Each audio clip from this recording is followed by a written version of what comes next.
ನಾನು ಚೈತ್ರ ರಾಜ್. ಬಂಡೀಪುರದಲ್ಲಿ ಮೋದಿ ಸಫಾರಿ ಮಾಡಿದ್ರು. ಬಳಿಕ ಮಧುಮಲೈನಲ್ಲಿ ತೆಪ್ಪಕಾಡು ಆನೆ ಶಿಬಿರಕ್ಕೆ ಭೇಟಿ ನೀಡಿದ್ರು ಪ್ರಧಾನಿ ನರೇಂದ್ರ ಮೋದಿ. ಈ ವೇಳೆ ಎಲಿಫೆಂಟ್ ವಿಸ್ಪರರ್ಸ್ ಸಾಕ್ಷ್ಯ ಚಿತ್ರದಲ್ಲಿನ ಬೊಮ್ಮ ಬೆಳ್ಳಿ ದಂಪತಿಯನ್ನ ಭೇಟಿ ಮಾಡಿ ಕುಶಲೋಪರಿ ವಿಚಾರಿಸಿದ್ರು. ಇತ್ತೀಚೆಗೆ ಈ ಸಾಕ್ಷ್ಯ ಚಿತ್ರಕ್ಕೆ ಆಸ್ಕರ್ ಪ್ರಶಸ್ತಿ ಒಲಿದಿತ್ತು. ಈ ಬಗ್ಗೆ ಪ್ರಧಾನಿ ಮಾಹಿತಿಯನ್ನ ಪಡ್ಕೊಂಡು ಈ ವೇಳೆ ಆನೆಗಳಿಗೆ ಕಬ್ಬು ತಿನ್ನಿಸಿ ಮಾವುತರ ಜೊತೆ ಸಂವಾದ ನಡೆಸಿದ್ರು. तेंदुओं की संख्या में जबरदस्त इजाफा हुआ है, बाघों की संख्या में इजाफा हुआ है और शेरों की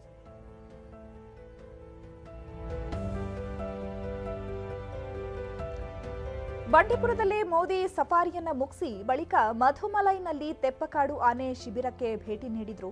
ಈ ವೇಳೆ ಎಲಿಫೆಂಟ್ ವಿಸ್ಪರರ್ಸ್ ಸಾಕ್ಷ್ಯ ಚಿತ್ರದಲ್ಲಿನ ಬೊಮ್ಮ ಹಾಗೂ ಬೆಳ್ಳಿ ದಂಪತಿಯನ್ನ ಭೇಟಿ ಮಾಡಿ ಕೆಲಕಾಲ ಚರ್ಚೆ ಮಾಡಿದ್ರು. ಅವರ ಕುಶಲೋಪರಿಯನ್ನ ವಿಚಾರಿಸಿದ್ರು. ಇತ್ತೀಚೆಗೆ ಈ ಸಾಕ್ಷ್ಯ ಚಿತ್ರಕ್ಕೆ ಆಸ್ಕರ್ ಪ್ರಶಸ್ತಿ ಕೂಡ ಒಲಿದಿತ್ತು. ಟ್ವಿಟರ್ ಮೂಲಕ ಕೂಡ ಶುಭಾಶಯಗಳನ್ನ ತಿಳಿಸಿದ್ರು. ಈ ಬಗ್ಗೆ ಪ್ರಧಾನಿ ಮಾಹಿತಿಯನ್ನ ಪಡ್ಕೊಂಡಿದ್ದಾರೆ. ಈ ವೇಳೆ ಆನೆಗಳಿಗೆ ಕಬ್ಬು ತಿನ್ನಿಸಿ ಮಾವುತರ ಜೊತೆ ಕೂಡ ಸಂವಾದವನ್ನ ನಡೆಸಿದ್ದಾರೆ.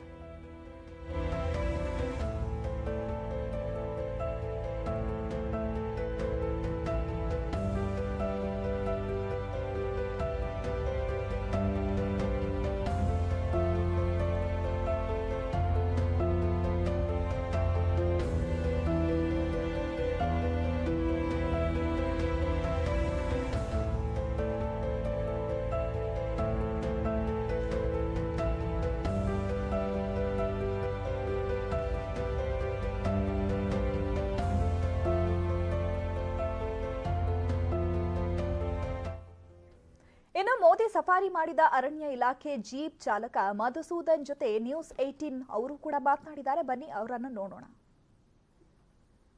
ಪ್ರಧಾನಮಂತ್ರಿ ನರೇಂದ್ರ ಮೋದಿ ಅವರು ಇಂದು ಬಂಡೀಪುರದಲ್ಲಿ ಸಫಾರಿ ನಡೆದಿದ್ದಾರೆ. ಸುಮಾರು 22 ಕಿಲೋಮೀಟರ್ ಅವರು ಸಫಾರಿ ಹೋಗಿದ್ರು. ಆ ಸಫಾರಿಗೋಸ್ಕರ ಈ ಒಂದು ವಾಹನವನ್ನು ವಿಶೇಷವಾಗಿ ತರಲಾಗಿತ್ತು.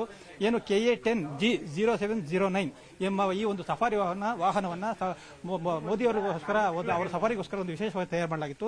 ಈಗ ನಮ್ಮ ಜೊತೆ ಆ ಒಂದು ಸಾರಥಿ ಏನಿದ್ದಾರೆ, ಈ ಸಫಾರಿಯ ಸಾರಥಿ ಅವರಿದ್ದಾರೆ. ಅವ್ರನ್ನ ಕೇಳೋಣ ಯಾವ ರೀತಿ ಎಕ್ಸ್ಪೀರಿಯನ್ಸ್ ಇತ್ತು. ಸರ್, ಯಾವ ರೀತಿ ಎಕ್ಸ್ಪೀರಿಯನ್ಸ್ ಏನು ಅನಿಸ್ತು ನಿಮಗೆ? ತುಂಬಾ ಖುಷಿ ಆಗುತ್ತೆ ಸರ್, ಸಫಾರಿಗೆ ಹೋಗಿ ಬಂದು ತುಂಬಾ ಖುಷಿ ಆಗುತ್ತೆ. ಮೋದಿ ಅವರ ಪಕ್ಕದಲ್ಲಿ ಕೂತಿದ್ದು ಹೌದು, ತುಂಬಾ ಖುಷಿ ಆಗುತ್ತೆ. ಇದು ಈ ವಾಹನದ ಸಾರಥಿ ಮಧುಸೂದನ್ ಅವರ ಮತ ತುಂಬಾ ಖುಷಿಯನ್ನು ವ್ಯಕ್ತಪಡಿಸಿದ್ದಾರೆ. ಯಾಕಂದ್ರೆ ನರೇಂದ್ರ ಮೋದಿ ಅವರ ಪಕ್ಕದಲ್ಲಿ ಕೂತ್ಕೊಂಡು ಅವ್ರನ್ನ ಸಫಾರಿಯನ್ನು ಕರ್ಕೊಂಡೋಗಿದ್ದು ಮತ್ತೆ ಅವರು ಅಲ್ಲಿ ಪ್ರಾಣಿ ಪಕ್ಷಿಗಳನ್ನು ತೋರಿಸಿರ್ತಕ್ಕಂಥದ್ದು ಅವರಿಗೆ ತುಂಬಾ ಖುಷಿ ಕೊಟ್ಟಿದೆ ಅಂತ ಹೇಳ್ತಾ ಇದ್ದಾರೆ. ಒಟ್ಟಾರೆ ಈ ಒಂದು ವಾಹನ ಸುಮಾರು 22 ಕಿಲೋಮೀಟರ್ ನರೇಂದ್ರ ಮೋದಿ ಅವರನ್ನು ಹೊತ್ತು ಬಂಡೀಪುರದ ಬೇರೆ ಬೇರೆ ಕಡೆ ಮರಳೆಹಳ್ಳ ಕ್ಯಾಂಪು ಅಥವಾ ಮರಡಿಗುಡ್ಡ ಅಥವಾ ಬೋಳಗುಡ್ಡ ಬೇರೆ ಬೇರೆ ಕಡೆ ಎಲ್ಲ ಕರ್ಕೊಂಡೋಗಿ ಅವ್ರನ್ನ ಪ್ರಾಣಿ ಪರೀಕ್ಷೆಗಳನ್ನು ತೋರಿಸಿದೆ. ಪ್ರಧಾನಿ ನರೇಂದ್ರ ಮೋದಿ ಸಹ ಖುಷಿಯಾಗಿರ್ಬೋದು. ಯಾಕಂದ್ರೆ ಈ ಒಂದು ಪ್ರದೇಶಕ್ಕೆ ಬಂದು ಅವರು ಎಲ್ಲ ಸುಮಾರು 53 ಹುಲಿ ಸಂರಕ್ಷಿತ ಪ್ರದೇಶಗಳಲ್ಲಿ ಈ ಒಂದು ಬಂಡೀಪುರದ ಪ್ರದೇಶವನ್ನೇ ಆಯ್ಕೆ ಮಾಡಿಕೊಂಡು ಇಲ್ಲಿ ಸಫಾರಿ ನಡೆಸಿದ್ದಾರೆ. ಕ್ಯಾಮರಾ ಪರ್ಸನ್ ವಿಶ್ವನಾಥ್ ಜೊತೆ ಸಂಬಂಧಿ ನ್ಯೂಸ್ 18 ಕನ್ನಡ, ಚಾಮರಾಜನಗರ.